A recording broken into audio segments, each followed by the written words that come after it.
श्यामनगर के छोटे से कोने में माधव नाम का एक सीधा साधा किसान रहता था। उसके पास धन के नाम पर बस एक छोटा सा खेत और पूर्वजों की दी हुई एक टूटी झोपड़ी थी। इस साल उसने गांव के बड़े साहूकार करोड़ीमल से भारी ब्याज पर कर्ज लेकर अपनी सूखी जमीन को सींचा था। किस्मत ने साथ दिया और खेतों में सोने जैसी पीली फसल लहलहाने लगी।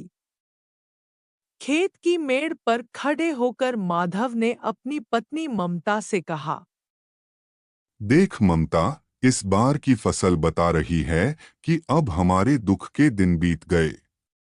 बच्चों की फटी कमीजें अब बदल जाएंगी। ममता ने मुस्कुराते हुए उत्तर दिया, हाँ जी, ईश्वर बड़ा दयालु है। बस एक बार यह अनाज घर आ जाए, फिर बिटिया की शादी की चिंता भी दूर हो जाएगी। उसके दोनों बच्चे छोटू और मुन्नी खुशी से झूम रहे थे। बापू, क्या इस बार मुझे नई साइकिल मिलेगी? छोटू ने पूछा। मुन्नी ने धीरे से कहा, और मेरे लिए सुनहरी कढ़ाई वाला घाघरा। माधव ने सबको गले लगाया, सब मिलेगा मेरे बच्चों, सब मिलेगा। लेकिन नियति को कुछ और ही मंजूर था। उसी रात जब पूरा गांव गहरी नींद में था, अचानक बादलों की ऐसी गर्जना हुई कि धरती कांप उठी।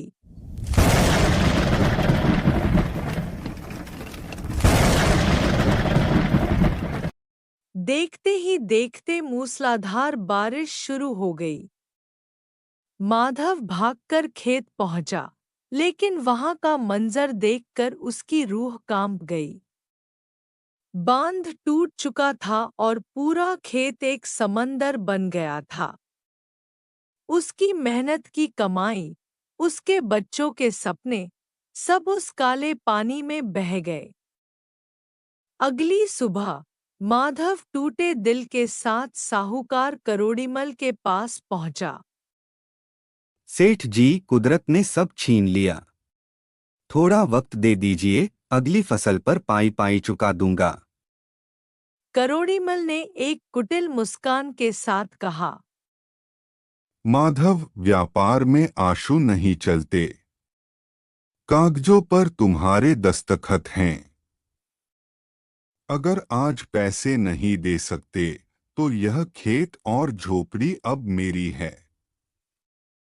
शाम तक खाली कर दो। माधव का परिवार सड़क पर आ गया। गांव के लोग तमाशबीन बने रहे। भारी मन से माधव ने अपनी पत्नी और बच्चों से कहा, अब यहाँ हमारा कुछ नहीं रहा। पास ही के घने रुद्र वन की ओर चलते हैं। सुना है वहाँ पुरानी गुफाएं हैं, शायद कहीं सिर छुपाने की जगह मिल जाए। जंगल की राह आसान नहीं थी। रात होने को थी। बच्चे भूख से बिलख रहे थे। तभी उन्हें घने पेड़ों के बीच एक हल्की सी रोशनी दिखाई दी। वहां एक जटाधारी साधु अपनी धुनी जलाए बैठे थे। माधव ने उनके चरणों में गिरकर अपनी व्यथा सुनाई। साधु ने शांत स्वर में कहा, पुत्र, दुख की घड़ी परीक्षा की घड़ी होती है। तुम इस पुरानी कुटिया में रह सकते हो। यहाँ सूखी लकड़ियाँ और कंदमूल मिल जाएंगे।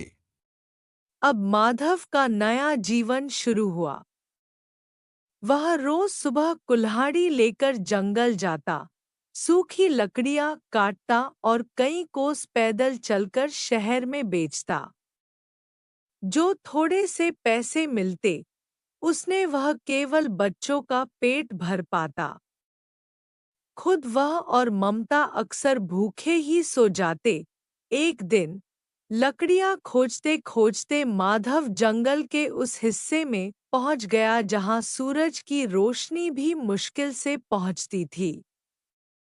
अचानक उसे एक हिरण के कराहने की आवाज आई। उसने देखा कि एक हिरण का बच्चा कांटों की झाड़ी में फंसा है। माधव ने बड़ी कोमलता से उसे निकाला और अपने पानी के लोटे से उसे पानी पिलाया। जैसे ही हिरण आजाद हुआ, वह एक विशाल शिला के पीछे जा छिपा। माधव उसके पीछे गया तो उसने देखा कि वहां एक गुप्त द्वार खुला था जिससे दिव्य नीली रोशनी आ रही थी। जिज्ञासावश माधव अंदर चला गया। अंदर का दृश्य अकल्पनीय था। वहां एक भूमिगत नगर था, जहां की सड़कें चांदी जैसी चमक रही थी और मकानों पर रत्नों की जड़ाई थी। वहां के रक्षक उसे पकड़कर अपने दरबार में ले गए। वहां सिंहासन पर एक तेजस्वी वनदेवता विराजमान थे। उन्होंने एक गंभीर स्वर में पूछा, तुम एक साधारण मानव होकर यहाँ कैसे आए? माधव ने हाथ जोड़कर कहा, हे देव, मैं एक अभागा किसान हूँ। रास्ता भटक गया था।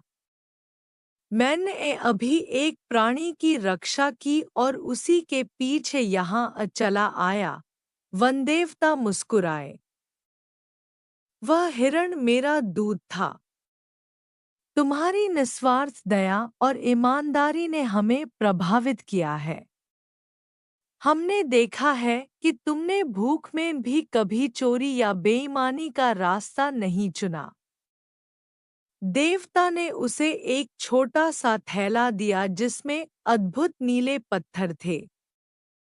इन्हें ले जाओ, यह तुम्हारी मेहनत का उपहार है। माधव जब वापस आया और उसने वह पत्थर शहर के जौहरी को दिखाए, तो जौहरी की आंखें फटी रह गई। यह तो दुर्लभ नीलम है। इनकी कीमत करोड़ों में है। माधव रातों रात अमीर हो गया। उसने सबसे पहले अपनी पुश्तैनी जमीन वापस खरीदी और गांव के गरीबों के लिए एक बड़ी धर्मशाला बनवाई। उसने साहूकार का कर्ज भी ब्याज समेत लौटाया। साहूकार करोड़िमल को जलन होने लगी। उसने सोचा, माधव जैसा बुद्ध अमीर कैसे हो गया? जरूर जंगल में कोई खजाना है। उसने माधव का पीछा किया और उस गुप्त गुफा तक पहुंच गया। करोड़ीमल जैसे ही गुफा के अंदर घुसा, उसे वहां के रक्षकों ने पकड़ लिया। जब वनदेवता के उसने उसे पेश किया गया, तो उसने गिड़गिड़ाने के बजाय मांगना शुरू कर दिया। मुझे भी वह खजाना चाहिए जो तुमने माधव को दिया। वनदेवता ने क्रोधित होकर कहा, माधव को उसकी करुणा और ईमानदारी के लिए मिला था। तुमने मासूमों को बेघर किया है। तुम्हारा लालच ही तुम्हारी सजा है। अचानक गुफा का द्वार बंद हो गया और करोड़ीमल वहां के अंधेरे तहखानों में हमेशा के लिए कैद हो गया। कुछ समय बाद वनदेवता का दूत फिर से माधव के पास पहुंचा। उन्होंने माधव को संदेश दिया कि उस गुप्त नगर का राजा अब वृद्ध हो चुका है और उन्हें एक ऐसे उत्तराधिकारी की तलाश है जो प्रकृति और इंसानियत दोनों की रक्षा कर सके। माधव ने अपनी पत्नी और बच्चों से सलाह ली। ममता ने कहा, स्वामी, ईश्वर ने हमें इस योग्य समझा है, तो हमें पीछे नहीं हटना चाहिए।